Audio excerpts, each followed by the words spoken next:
just doing a flyover. Use the force, Luke.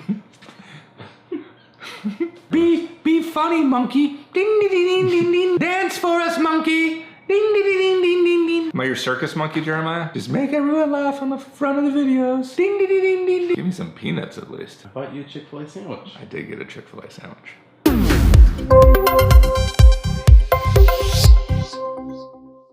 Hello, adventure. Well, in this episode, we are going to go into a new platform, Google+.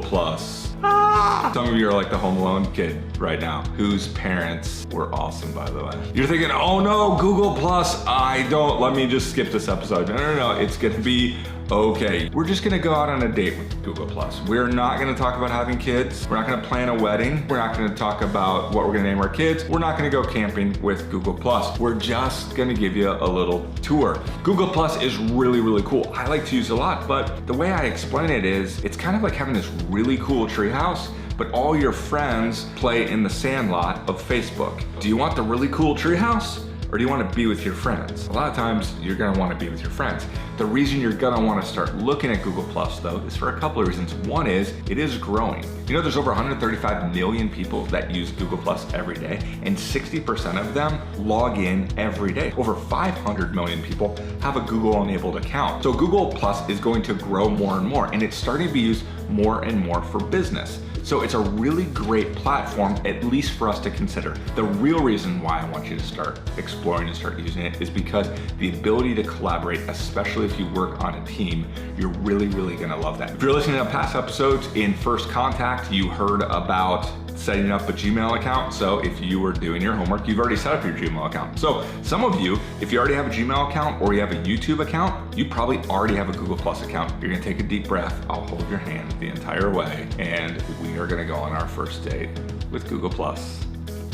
So here is my Google+ account. Go up here to that gear. I can edit my name, profile photo, cover photo. So you're gonna wanna make sure that your profile is filled out. So what I'm gonna do is I'm gonna go back here. You'll see that home button. So we have our home button, and this has a feed. And so just kind of like your timeline, this is a timeline of different posts that are coming up. And it also will put for me different people that it says, oh, you might know this person, and there's more suggestions, notifications in the upper right-hand corner. The way that Google+ works is they call it a circle. In Twitter, we created a Twitter list. And then on Facebook, we created a Facebook list. In Google, when we went through the episode of First Contact, we talked about creating a group. So they're all pretty much the same thing. Whatever structure you decided on, you want to create circles that match that. So here is Aaron Cruz, who works in our customer support, and you see that I have circles set up, and I can pick which ones I want him to be a part of. So now I've added him, and it shows me that he's part of that circle. Now he can be a part of multiple circles. Now why that is important, when I am looking at this home feed, I can say I just want to see people in family, or I just want to see people on my team and what their posts might be. And that allows you to be super thoughtful. From the beginning, they didn't just see it as a friend relationship, they saw it as groups of overlapping circles of people.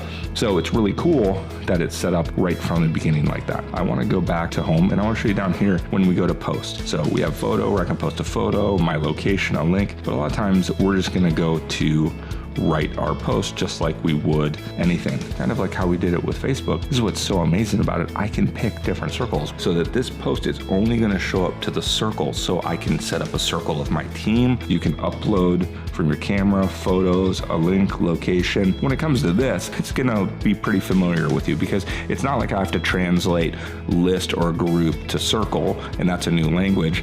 This pretty much looks just like anything, and you're far enough along where you can figure that out. It's really not learning a language, it's more just learning the accent. That Google has a slightly different accent when they do that, and they word it slightly. I want to point out two other things. So events, but I can create a new event. This could be whether I'm having a real life event or I'm having a virtual event. Why that's amazing is that other people who use Google Calendar, when they accept that, it shows up on their Google Calendar, which is great for our reminders. It sends automatically notifications out reminding people. And then I want to show you on Hangouts. Now Hangouts actually will even launch a separate app all together. And so I can message people back and forth like SMS messages. messages Gene. What's really great about it, I can create a hangout just with him. I can have a conversation. I can have a phone call. I can attach images. I can even then have a video hangout with Jeremiah, so that when I'm calling him, oh, there he is. Hey, hi Jeremiah. So what's really great about this that is awesome is think about just from a team perspective is that I can pick that circle and have a bunch of people that I can be in a phone call with. So anybody from all around the country, I can have that right there. This becomes an amazing tool and one of the reasons why you're eventually gonna wanna have Google+. So not a bad first date after all. Feel free to give Google+ a little peck on the cheek. Here's what you're gonna do next. You are going to set up your Google+ account. Either it's already enabled and you didn't know it, you're gonna log with that Gmail account or your YouTube account, or if you didn't listen to the homework, you're gonna go and you're gonna create a Gmail account, because it is gonna be a foundation for lots of other cool apps later, but you're gonna need to have a Google+ account for some things and some surprises that are coming later. If you don't have it, you won't be able to be a part of that adventure. So go over to Google+ and invite me over to your treehouse because your adventure begins right now.